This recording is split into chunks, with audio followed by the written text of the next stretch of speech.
டேஷ்போர்ட்னா நெறைய graphs and charts கலர்ஃபுல்லா இருக்கிறது தான் டேஷ்போர்ட் அப்படின்னு நெறைய பேர் நெனைக்கிறோம். அது கரெக்ட் இல்ல. டேஷ்போர்டுன்றது ஒரு டிசிஷன் சப்போர்ட்டிங் டூல். உங்க பிசினஸோட நெக்ஸ்ட் மூவ டிசைட் பண்ண ஹெல்ப் பண்ற டூல் தான் டேஷ்போர்ட். ஒரு பிசினஸ் யூசர் உங்களோட டேஷ்போர்ட பார்க்கும்போது 3 முக்கியமான கேள்வி கேட்பாங்க. நம்பர் 1 சேல்ஸ் நல்லா இருக்கா? மோசமா இருக்கா? நம்பர் 2 சேல்ஸ் குரோத்ல இருக்கா?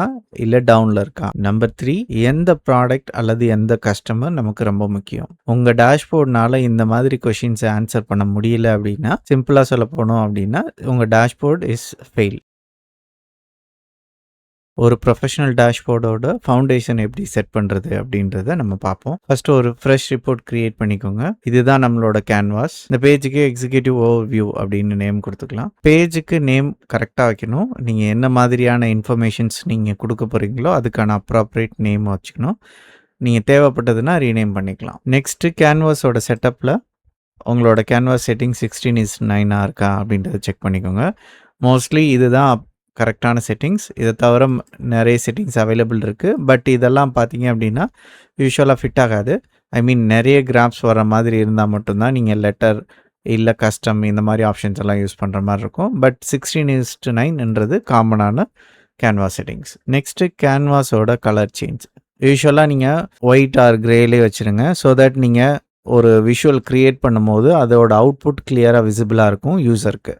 நீங்கள் இன்கேஸ் இதை கலர் ஃபில் பண்ணீங்க அப்படின்னா விஷுவல்ஸ் நீங்கள் ஆட் பண்ணும்போது யூசரை அதை டிஸ்ட்ராக்ட் பண்ணுற மாதிரி இருக்கும். பேஜ் கிரியேட் பண்ணுறதுக்கு முன்னாடி ஒரு கோல்டன் ரூல் ஞாபகம் வச்சுக்கோங்க. 1 பேஜ் ஈக்குவல் டு 1 ஸ்டோரி. அதாவது உங்களோட ஒரு பேஜில் ஒரு பர்டிகுலர் ஸ்டோரி தான் இருக்கணும். எல்லா விஷயத்தையும் நீங்கள் ஒரே பேஜில் சொல்லணும்னு அவசியம் இல்லை. ஆல்வேஸ் ஞாபகத்தில் வச்சுக்கோங்க, உங்களோட ஃபர்ஸ்ட் பேஜ் வந்து ஓவர் வியூ பேஜாக தான் இருக்கணும். ஃபுல் பிக்சரை நீங்கள் முதல்ல சொல்லிவிட்டு அதுக்கப்புறம் டீட்டெயில்ஸை அடுத்தடுத்த பேஜில் நீங்கள் கொடுக்கணும். ஸோ தட் யூசர்னால அண்டர்ஸ்டாண்ட் பண்ணிக்க முடியும். ஓகே, இப்போ நமக்கு blank கேன்வாஸ் ரெடி பண்ணிட்டோம். ஸோ இப்போ பிஸ்னஸ் யூசர் கேட்ட கொஷினுக்கான ஒவ்வொரு ஆன்சராக நம்ம எழுத ஆரம்பிக்கலாம். ஸோ ஃபஸ்ட்டு வந்து ஹெடர் நம்ம ஸ்டார்ட் பண்ணலாம். அதுக்கு வந்துட்டு எய்தர் நீங்கள் இந்த டெக்ஸ்ட் பாக்ஸ் யூஸ் பண்ணலாம், அப்படி இல்லைன்னா பட்டன்ஸ் யூஸ் பண்ணலாம். ஸோ இன்சர்ட்டில் பட்டன், blank பட்டன் சூஸ் பண்ணிக்கோங்க. ஸோ இது ஆல் த வே இங்கே எக்ஸ்பேண்ட் பண்ணிக்கோங்க. இதில் ஸ்டைலில் டெக்ஸ்ட் எனேபிள் பண்ணிவிட்டு ஆக்சுவல் என்ன நேமோ அதை இந்த பர்டிகுலர் பேஜுக்கான நேம் அல்லது டீட்டெயில்ஸை நீங்கள் கொடுக்கலாம். இப்போ நம்ம டேஷ்போர்டோட சோல் பில்ட் பண்ண போகிறோம். அது என்ன அப்படின்னு பார்த்தீங்கன்னா அதுதான் KPI cards. So KPI card தான் பிஸ்னஸ் யூசருக்கு ரொம்பவே இம்பார்ட்டன்ட். இதுதான் உங்களோட எக்ஸாக்ட் ஓவர் வியூவை ரிஃப்ளெக்ட் பண்ணக்கூடிய கார்ட்ஸ். ஸோ நம்ம அதை பில்ட் பண்ணலாம். ஃபர்ஸ்ட் வந்து டோட்டல் சேல்ஸ், அதுதான் இம்பார்ட்டண்டான மெட்ரிக், நம்ம அதை ஆட் பண்ணலாம். நெக்ஸ்ட் வந்து நமக்கு எவ்வளோ டே பை டே வால்யூம் இருக்குது அப்படின்றத தெரிஞ்சுக்கிறதுக்காக டோட்டல் ஆர்டர்ஸ் ஆட் பண்ணலாம். நெக்ஸ்ட்டு பார்த்தீங்க அப்படின்னா ஒரு கஸ்டமர் எவ்வளோ ஸ்பெண்ட் பண்ணுறாங்க அப்படின்னு தெரிஞ்சுக்கிறதுக்காக நம்ம ஆவரேஜ் ஆர்டர் வேல்யூ ஆட் பண்ணலாம். நெக்ஸ்ட்டு வந்து எவ்வளோ பேர் பிஸ்னஸ்க்கு சப்போர்ட் பண்ணுறாங்க அப்படின்றத தெரிஞ்சுக்கிறதுக்காக டோட்டல் கஸ்டமர்ஸை ஆட் பண்ணலாம். ஸோ இப்போது நம்ம மேஜர் கேபிஐஸ் எல்லாமே ஆட் பண்ணிட்டோம். இதை வந்து டாப்பில் அலைன் பண்ணிக்கிறது தான் பெஸ்ட்டு. அதே மாதிரி இந்த லெஃப்ட் அண்ட் ரைட் சைடில் நம்ம ஒரு ஸ்மால் கேப் போட்டுக்கணும் ஈவனாக. நம்ம எப்பயுமே ரீட் பண்ணுறது பார்த்தோம் அப்படின்னா டாப் லெஃப்ட்லேருந்து தான் ரீட் பண்ணுவோம். ஸோ தட் நம்ம டாப்பில் இருக்கிற நம்பர்ஸை தான் ஃபஸ்ட்டு பார்ப்போம். ஸோ இம்பார்ட்டண்டான மெட்ரிக்கு கேபிஐ கார்ட்ஸில் கொடுத்து அதை நம்ம டாப்பில் வைக்கும் போது பிஸ்னஸ் யூசர் நம்ம இங்கேருந்து பார்க்கும்போது ஃபஸ்ட்டு இதெல்லாமே அவங்களால அப்சர்வ் பண்ண முடியும், கிளியராக அண்டர்ஸ்டாண்ட் பண்ண முடியும். ஒவ்வொரு விஷுவல் க்ரியேட் பண்ணும்போது 2 விஷயம் முக்கியமாக பார்த்துக்கோங்க. ஒன்று வந்து ஒரு விஷுவலுக்கு இன்னொரு விஷுவலுக்கும் உள்ள ஸ்பேஸ் ஈக்குவலாக இருக்கணும். நெக்ஸ்ட் வந்து ஃபாண்ட் சைஸ் கன்சிஸ்டண்ட்டாக சேமாக இருக்கிற மாதிரி பார்த்துக்கோங்க. நம்ம எதுக்காக இந்த ஒரு கார்டுக்கு மட்டுமே இவ்வளோ எஃபர்ட் போடுறோம் அப்படின்னு உங்களுக்கு தோணும். ஃபஸ்ட்டு ஒரு யூசர் டேஷ்போர்டு ஓப்பன் பண்ணோன்னா ஃபஸ்ட்டு 5 செகண்ட்ஸ் பார்த்தீங்க அப்படின்னா இந்த கார்டை மட்டும்தான் பார்ப்பாங்க. இதுதான் உங்கள் டேஷ்போர்டோட ஃபஸ்ட் இம்ப்ரெஷன். இது எப்படி இருக்கோ அதை பேஸ் பண்ணி தான் அடுத்தடுத்த பேஜுக்கு அவங்க நேவிகேட் பண்ணி டீட்டெயில்ஸ் பார்க்குறதுக்கு விருப்பப்படுவாங்க. அப்படி இல்லை இது இந்த கேபிஐ கார்டு சரியாக ஃபிட் ஆகலை அப்படின்னா அடுத்தடுத்த பேஜை அவங்க கோத்ரூ பண்ணவே மாட்டாங்க. காமனாக ஒரு சில மிஸ்டேக்ஸ் பண்ணுவாங்க. அது என்ன அப்படின்னு பார்த்தீங்கன்னா இந்த மாதிரி கேபிஐ கார்ட்ஸில் 10-15 கார்ட்ஸ் எல்லாம் ஆட் பண்ணுவாங்க. ஸோ அந்த மாதிரி தயவுசெய்து பண்ணாதீங்க. 4 to 6 கார்ட்ஸ் மேக்ஸிமம் ஆட் பண்ணுங்கள். அப்போ தான் ஈக்குவல் ஸ்பேஸிங் கிடைக்கும், யூசருக்கும் அது கிளியரான விசிபிலிட்டி இருக்கும். ஒரு இம்பார்ட்டண்டான விஷயம் ஞாபகத்தில் வச்சுக்கோங்க, வேல்யூ கிளியராக இருந்தால் மட்டும்தான் அது பிஸ்னஸ்க்கு யூஸ்ஃபுல்லாக இருக்கும். கேபிஐ பார்த்தாச்சு, இப்போ பிஸ்னஸோட க்ரோத் பார்க்கணும். அதுக்கு பெஸ்ட்டு சாய்ஸ் பார்த்தீங்க அப்படின்னா லைன் சார்ட் தான். ஸோ லைன் சார்ட்டை கிளிக் பண்ணிக்கோங்க. எக்ஸ் ஆக்சஸில் மந்த்து ப்ளஸ் ஒய் ஆக்சஸில் சேல்ஸ் அந்த வேல்யூவை நீங்கள் ஆட் பண்ணுங்கள். அதுக்கு வந்து டிமென்ஷன் டேட் நம்ம ஆல்ரெடி கிரியேட் பண்ணியிருக்கோம். ஸோ அதிலிருந்து மந்த் நேமு அல்லது ஸ்டார்ட் ஆஃப் த மந்த் எது வேணுமோ நம்ம கொடுத்துக்கலாம். ஸோ நான் மந்த் நேம் எக்ஸ் ஆக்சிஸில் ஆட் பண்ணுறேன், சேல்ஸை வந்து ஒய் ஆக்சிஸில் ஆட் பண்ணுறேன். இதுதான் நமக்கு ட்ரெண்ட். இப்போ நீங்கள் ஃபீல் பண்ணலாம், என்ன மந்த்து வருது இயர் வரலையே அப்படின்ற மாதிரி ஃபீல் பண்ணலாம். ஸோ தட் அதுக்கு நம்ம கேலண்டர் டேபிள் அட்ஜஸ்ட் பண்ணிட்டு மந்த் அண்ட் இயர் காம்பினேஷன் வர மாதிரி ஷார்ட் ஃபார்மில் கிரியேட் பண்ணலாம். இப்போ மந்த் ஸ்டார்ட்டை எக்ஸ் ஆக்சிஸில் ஆட் பண்ணிக்கலாம், டோட்டல் சேல்ஸை ஒய் ஆக்சிஸில் ஆட் பண்ணிக்கலாம்.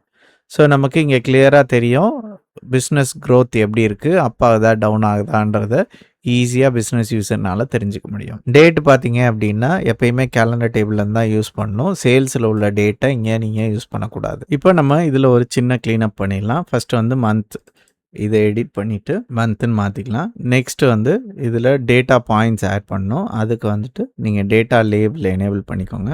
எனேபிள் பண்ணிவிட்டு இங்கே பார்த்தீங்க அப்படின்னா X axis Y axis title நமக்கு தேவையில்லை. ஏன்னா இங்கே நம்ம டாப்லேயே டோட்டல் சேல்ஸ் பை மந்த்ன்னு கொடுத்துட்டோம்.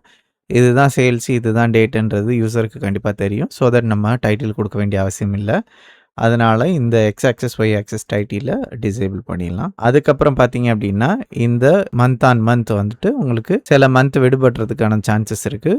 பார்த்தீங்க அப்படின்னா தெரியும், ஜானுக்கு அப்புறம் மார்ச் தான் வருது, ஒரு மந்த் இல்லை. எதனால் அப்படின்னா இங்கே வந்து கண்டினியூஸில் இருக்குது. இதை வந்து கேட்டகரிக்கெலாம் மாற்றினீங்க அப்படின்னா மந்த் ஆன் மந்த் எல்லா மந்த்தும் கவர் ஆகும். கரெக்டான ஆங்கிளில் வரல. இதை எய்தர் நம்ம வந்து இதை எக்ஸ்பேண்ட் பண்ணிக்கலாம், அப்படி இல்லை நம்மளோட சைஸ் இவ்வளோ தான் அப்படின்னா இதோட நம்பர் ஆஃப் ஐட்டம்ஸை நம்ம கம்மி பண்ணணும். அதை எப்படி கம்மி பண்ணலாம் அப்படின்னா இங்கே கேட்டகரிக்கல் வித் அப்படின்னு இருக்கும், இங்கே கேட்டகரி வித்துன்னு இருக்கும். ஸோ நீங்கள் அதை லே அவுட்டில் எக்ஸ்பேண்ட் பண்ணிங்கன்னா உங்களுக்கு ஆட்டோமேட்டிக்காக இது அலைன் ஆகிடும். எவ்வளோ வேல்யூஸ் உங்களால் பார்க்க முடியுதுன்றதை பார்த்து அதுக்கு தகுந்த மாதிரி நீங்கள் இன்க்ரீஸ் பண்ணிக்கலாம், சில சேஞ்சஸ் பண்ணிக்கலாம். நெக்ஸ்ட்டு கிரிட் லைனை ரிமூவ் பண்ணிக்கலாம். கிரிட்னு சர்ச் பண்ணுங்கள், ஹரிசாண்டல் டிசேபிள் பண்ணிக்கோங்க. ஓகே, அதுக்கப்புறம் மார்க்கர்ஸ் வேணுனாலும் நம்ம எனேபிள் பண்ணிக்கலாம். அதோட கலர்ஸு கலர் சேஞ்சஸ்லாம் நம்ம ஃபர்தராக பண்ணலாம். நெக்ஸ்ட்டு 0.5 மில்லியன் இந்த மாதிரி மில்லியனில் வர வேணாம் அப்படின்னு நினச்சிங்க அப்படின்னா டோட்டல் சேல்ஸ் வேல்யூவை இங்கே வந்து கமா செப்பரேட்டடாக மாற்றிடுங்க. மாற்றிட்டு டேட்டா லேபிளில் டிஸ்பிளே யூனிட்ஸில் நன் கொடுத்துருங்க. நன் கொடுத்தீங்கன்னா உங்களுக்கு கமா செப்பரேட்டில் வந்துடும். இப்போ நமக்கு ஹையர் வேல்யூஸ் காட்டுறது, அதனால் இது தேவையில்லை எனக்கு மில்லியன்ஸில் வேணும் அப்படின்னா நீங்கள் அதை மாற்றிக்கலாம். அதே மாதிரி டெசிமல் பாயிண்ட்ஸு 0லையும் வச்சுக்கலாம். நீங்கள் நெக்ஸ்ட்டு நீங்கள் மவுஸை ஓவர் பண்ணிங்க அப்படின்னா அந்த மந்தோட எக்ஸாக்ட் வேல்யூ உங்களுக்கு இங்கே டூல் டிப்பில் வரும். இதுதான் பவர் பிஐயில் உள்ள ஒரு இன்ட்ரெஸ்டிங்கான ஃபியூச்சர். இந்த டூல் டிப்பை நீங்கள் அடிஷ்னல் டீட்டெயில்ஸும் நீங்கள் ஆட் பண்ணிக்கலாம், இல்லை ஸ்மார்ட் டூல் டிப் மாதிரி நீங்கள் அடிஷ்னல் பேஜஸும் க்ரியேட் பண்ணிக்கலாம். இப்போ இன்கேஸ் இப்போ டோட்டல் சேல்ஸ் மட்டும் தான் இருக்குது, நீங்கள் இந்த பர்டிகுலர் மந்தில் இன்னொரு மெட்ரிக்கே நீங்கள் ட்ராக் பண்ணணும்னு நினைக்கிறீங்கன்னா இங்கே டூல் டிப்பில் அந்த பர்டிகுலர் ஃபீல்டை நீங்கள் ட்ராக் பண்ணிங்க அப்படின்னா ஆட்டோமேட்டிக்காக அதுவும் இங்கே ஆட் ஆகிடும். பிஸ்னஸ் யூஸர் கொஸ்டின் பார்த்தீங்க அப்படின்னா நம்மளோட சேல்ஸ் க்ரோத்தில் இருக்கா அப்படின்றது கேட்குறாங்க. ஸோ இப்போ நீங்கள் இந்த ட்ரெண்டை பார்க்கும் போதே தெரியும், லாஸ்ட் மந்த் இதுதான் நம்மளோட லேட்டஸ்ட் மந்த்னு வச்சுக்கலாம், கரண்ட் மந்த்னு வச்சுக்கலாம். அதனால தான் நமக்கு டவுனாக இருக்குது. சேல்ஸ் வந்து மந்த் ஆன் மந்த் க்ரோ ஆகிட்டு தான் இருக்குது அப்படின்றத நம்ம இந்த விஷுவல் மூலமாகவே நம்ம அவங்களுக்கு எக்ஸ்பிளைன் பண்ண முடியும். நெக்ஸ்ட்டு கலர் பேட்டர்னை பொறுத்தளவு மல்டிபிள் கலர்ஸ், நிறைய டிஃப்ரெண்ட் கலர்ஸ் யூஸ் பண்ணாதீங்க. மல்டிபிள் கலர்ஸ் யூஸ் பண்ணும்போது யூஸரை டிஸ்ட்ராக்ட் பண்ணும். ஸோ ஒரு செட் ஆஃப் கலர்ஸ் வச்சுக்கோங்க, அதே கலர்ஸை ரிப்பீட்டடாக யூஸ் பண்ணுங்கள். ரன் சார்ட்டை நீங்கள் கரெக்டாக காட்டினீங்க அப்படின்னாலே பிஸ்னஸ் டிசிஷன்ஸ் ஆட்டோமேட்டிக்காக இம்ப்ரூவ் ஆகும். இப்போ நம்ம 2 சார்ட் க்ரியேட் பண்ணிட்டோம். அடிஷ்னலாக நம்ம இதில் எக்ஸிக்யூட்டிவ் ஓவர் வியூவில் என்னென்ன சார்ட்ஸ் எல்லாம் க்ரியேட் பண்ணணும் அப்படின்றத நீங்கள் க்ரியேட் பண்ணி ட்ரை பண்ணி பாருங்கள். அதே சார்ட்டு தான் நானும் க்ரியேட் பண்ணுறேன்னா அப்படின்றத நம்ம அடுத்த வீடியோவில் வெரிஃபை பண்ணி பார்க்கலாம். டேஷ்போர்ட் டிசைன் பண்ணுறதுல ஸ்டோரி டெல்லிங்கில் ஏதாவது பெஸ்ட் ப்ராக்டிசஸ் நீங்கள் ஃபாலோ பண்ணுறீங்க அப்படின்னா மறக்காமல் கமெண்ட் பண்ணுங்கள். இந்த வீடியோ உங்களுக்கு யூஸ்ஃபுல்லாக இருந்தது அப்படின்னா மறக்காமல் லைக் பண்ணுங்கள், ஷேர் பண்ணுங்கள். நெக்ஸ்ட் வீடியோ பார்க்குறதுக்கு மறக்காமல் சேனல் சப்ஸ்கிரைப் பண்ணுங்கள். அடுத்த வீடியோவில் பார்க்கலாம். தேங்க்யூ.